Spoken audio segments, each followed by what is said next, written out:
Have you ever walked into someone's home and thought, wow, I could live here forever? Yes. And then you see one tiny problem, like no Wi-Fi, and suddenly you're thinking, actually, maybe I should go home. Exactly. A home can be big, small, modern, old, quiet, or noisy. But what really makes a place feel like home? That's a good question. Is it the furniture, the people, the memories, or maybe the refrigerator full of food? I think the refrigerator is very important. Of course you do. Hello, everyone. It's great to have you with us again. Welcome back to our 30-day English series. Today we've reached day 4, and we're talking about something very personal and very important, your home. Whether you live in a house, an apartment, with your family, with friends, or by yourself, this lesson will help you talk about where you live in natural English. We'll talk about rooms, daily life at home, favorite places, little problems, and of course, the people we share our homes with. So get comfortable. Maybe you're listening from your bedroom right now, or from the kitchen, or hiding in the bathroom because it's the only quiet place in the house. If that's you, we understand. So Daniel, how's your day going? Pretty well, actually. But this morning, I spent 10 minutes looking for my keys. 10 minutes? That's not too bad. Well, I was holding them. No way. Yes, I was walking around my home saying, "Where are my keys? Where are my keys?" while the keys were in my hand. That is such a home problem. You feel relaxed, your brain is thinking about 10 different things, and then suddenly you can't find something. Exactly. And what about you? I was cleaning my living room this morning. Ah, very productive. For about 5 minutes. What happened after 5 minutes? I found an old photo, started looking at it, remembered something funny, and then spent half an hour looking at old pictures. So you didn't really clean the living room. I cleaned emotionally. I like that answer. You know, that little story made me think about our homes. How so? Well, home is where so much of our daily life happens. We sleep there, eat there, rest there, talk with our families, and sometimes lose our keys there. Very true. And when we learn English, talking about our home is really useful. Yes, people may ask you, where do you live? Do you live in a house or an apartment? Or what's your favorite room in your home? And today, we're going to practice talking about all of that in a natural way. So let's start with a big question. Here's today's main question. What makes a place feel like home? I love that question. Is it the building itself? I don't think so. A beautiful house can still feel empty. Good point. For me, home is a place where I can relax and be myself. So you don't need a perfect home? Definitely not. My home doesn't always look perfect. Sometimes there are clothes on a chair. Sometimes there are dishes in the kitchen. Only sometimes? Oh, come on. For me, I think home is strongly connected to people and memories. Yes, I agree with that. You can move to a new place, but after spending time there and making memories, it slowly starts to feel like home. Exactly. Now, listener, think about this question. What makes your home special to you? Don't answer yet. Keep that thought in your mind because later you'll get a chance to practice. Daniel, tell us about your home. Sure, I live in a fairly small apartment. Small but comfortable. Yes, I think so. I have a living room, a kitchen, a bathroom, and 2 bedrooms. 2 bedrooms? So you have a guest room? Well, technically, yes. Technically? The second bedroom is supposed to be a guest room. Uh-oh. But right now, it has boxes, books, an old chair, a guitar, and probably 3 things I forgot I owned. So it's not really a guest room. It's a storage room. That's probably more honest. I think many people can understand that. Every home has that one place where things slowly disappear. Exactly. You put something there for now, and 6 months later, it's still there. What's your favorite room? Probably the living room. Why? Because that's where I relax. I have a comfortable sofa, a small table, and a window with a nice view. That sounds lovely. I also like sitting there in the evening with a cup of tea. Oh, that sounds peaceful. What about you? What's your favorite room in your home? I would say the kitchen. Really? The kitchen? Yes, I know that surprises some people, but I love it. Why? Because people naturally come into the kitchen. Someone is making coffee, someone is looking for food, someone is talking about their day. That's true. The kitchen can become the center of the home. Exactly. And I enjoy cooking. Even after a long day? Okay, not always.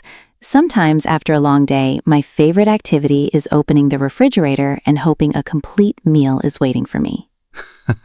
Does that ever happen? Sadly, no. Same here. But when I have time, I enjoy cooking something simple. And while I cook, I often listen to music or a podcast. That makes the kitchen feel even more personal. Yes. What about your bedroom? Do you spend a lot of time there? Not really. I mostly use it for sleeping and resting. That's probably healthy. Why? Do you spend a lot of time in your bedroom? Sometimes, yes. I might read there, watch something, or just lie down and think. Think about what? Everything and nothing. You know when your brain suddenly decides that bedtime is the perfect time to remember something embarrassing from 10 years ago? Oh, yes. Why did I say that in 2016? Exactly.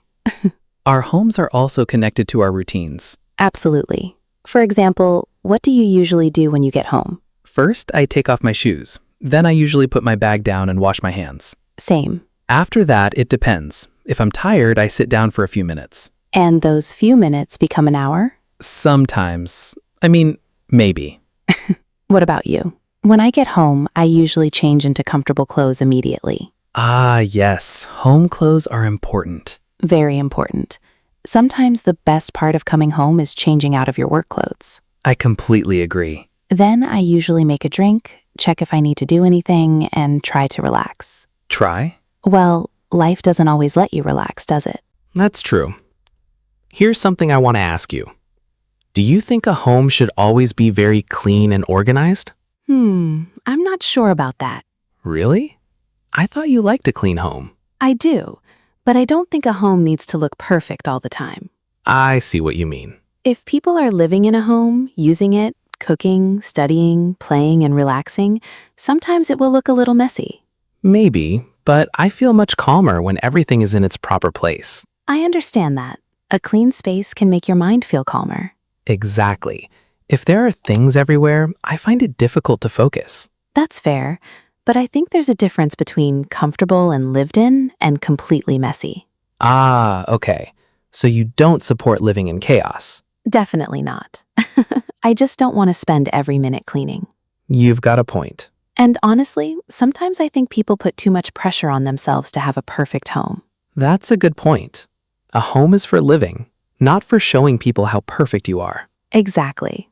Okay, I agree with you. Mostly. Mostly? But please don't leave dirty dishes in the sink for 3 days. Oh, come on. I said what I said. Fine. 3 days may be too long. Let's look at some real-life situations where talking about your home is useful. Imagine you're meeting a new friend. They ask, "Where do you live?" You could say, I live in an apartment near the city center. Or, "I live in a small house with my family." Maybe you live with other people. You could say, I share an apartment with 2 friends. Or, "I live with my parents and my younger brother." And imagine a friend visits you for the first time. You might say, "Come in. Please make yourself at home." That means relax and feel comfortable here. Then your friend might ask, "Where can I put my bag?" And you can answer, you can put it on the chair or just leave it by the door. Here's another situation. Imagine you're talking about a problem at home. For example, my room is too hot. Or, the kitchen is very small, so there isn't much space. Maybe your apartment is noisy. You could say, my neighbors are sometimes very loud. Oh yes, that's a very common problem. Have you ever had noisy neighbors? Unfortunately, yes. What happened? They loved music. That's not always a problem. No, but they loved music at 1 in the morning. Ah, okay, that is a problem. Exactly. I remember thinking, wow, this is a great song, but why am I hearing it while I'm trying to sleep? Did you talk to them? Yes, politely. I said, "Hi, sorry to bother you, but could you turn the music down a little?" That's a useful sentence for learners. Definitely. You can be polite while explaining a problem. Another common situation is helping with chores at home. Right. Someone might say, "Can you clean your room?" Or, could you help me with the dishes? You could answer, "Sure, I'll do it in a minute." Just make sure you actually do it. Yes, otherwise in a minute becomes maybe tomorrow. Or never. Let's talk about something a little deeper now. Do you think people need to have their own space at home, Yes, I really do. even when they live with family? Especially then, sometimes. I agree. You can love the people you live with and still need some quiet time. Exactly. Wanting time alone doesn't mean you don't care about your family or friends. Sometimes you just need to sit quietly, read a book, listen to music, or do absolutely nothing. Doing nothing is underrated. Very underrated. I think having a small personal space can help you feel relaxed. Yes, and it doesn't have to be an entire room. It could just be your favorite chair, a desk, or even a quiet corner. That's true. What about people who move often? Do you think it's harder for them to feel at home? Maybe at first, but I think people can create a feeling of home in different places. How? Through routines, familiar things, photos, music, favorite food. I love that answer. If you move to a new city, everything may feel strange at first, but then you find a coffee shop you like. You learn your way around. You make friends. You create new memories. And little by little, the new place starts to feel familiar. Exactly. I think that's beautiful. Home isn't always one fixed place. Yes. Sometimes home is connected to where you feel safe, comfortable, and understood. Listener, think about that for a moment. Can a person have more than one place that feels like home? Let's quickly look at 2 useful words from today's conversation. First, comfortable. It means feeling relaxed, pleasant, and at ease. For example, my living room is small, but it's very comfortable. And here's another one, neighbor. A neighbor is a person who lives near your home. For example, my neighbor is very friendly and often says hello when we meet. Simple words, but very useful when talking about your daily life. Now let's make your English sound a little more natural. Instead of saying, I reside inside a house with my family, say, I live in a house with my family. Here's another one. Instead of saying, my preferred room is the room for sleeping, say, my favorite room is my bedroom. Remember, simple English is often the most natural English. Here are 2 useful expressions. The first one is, make yourself at home. It means to relax and feel comfortable in someone's home. For example, come in, make yourself at home, and I'll make us some coffee. And the second one is feel at home. It means to feel comfortable and relaxed in a place. For example, it was my first day at the new apartment, but everyone was so friendly that I quickly felt at home. Okay, Daniel, let's do a quick role play. Great. What's the situation? You've just moved into a new apartment and I'm visiting for the first time. Okay, let's do it. Come in. Wow, this place looks great. Thanks. It's still a little messy though. Messy? I only see one box on the floor. You should have seen it yesterday. So how do you like the new apartment? I really like it. The living room is bigger than my old one, and there's a nice kitchen. That's great. What's your favorite part? Probably the balcony. Oh, you have a balcony? Lucky you. Yeah, but there's one problem. What happened? The street outside is pretty noisy. That could be annoying, especially at night. Exactly. I'm thinking about getting thicker curtains. I'm not sure curtains will help much with the noise. Really? Maybe a little, but I think you should try closing the windows first. Oh, come on. I'm not that silly. Daniel, are the windows open right now? Maybe. I knew it. Okay, let me close them. See? Sometimes the solution is easier than we think. Wow, it's much quieter. You're welcome. I'm never going to hear the end of this, am I? Absolutely not. Now it's your turn to practice. What is your favorite room in your home and why? Take your time, think about your answer, and say it out loud. You could begin with, my favorite room is, and then explain why you like it. Here's another question. If you could change one thing about your home, what would you change? Great. Now answer with your own ideas. Don't worry about making mistakes. Maybe you want a bigger kitchen, a quieter bedroom, a beautiful balcony, or more space in the refrigerator. That last one is very important. Of course you would say that. So, what did we talk about today? We talked about your home, the rooms we like, our daily routines, problems at home, and what makes a place feel special. We also learned the words comfortable and neighbor. And 2 useful expressions. Make yourself at home and feel at home. But I think the most important idea was this. A home doesn't need to be perfect. Exactly.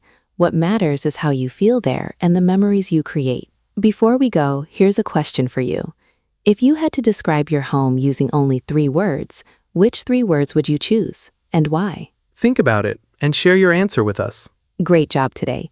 You've completed day 4 of our 30-day English series. If you enjoyed practicing English with us, please like the video, subscribe to the channel, and share it with someone who is learning English too. And don't forget to leave your answer to today's question in the comments. We'd love to know how you describe your home. Keep listening, keep speaking, and keep practicing a little every day.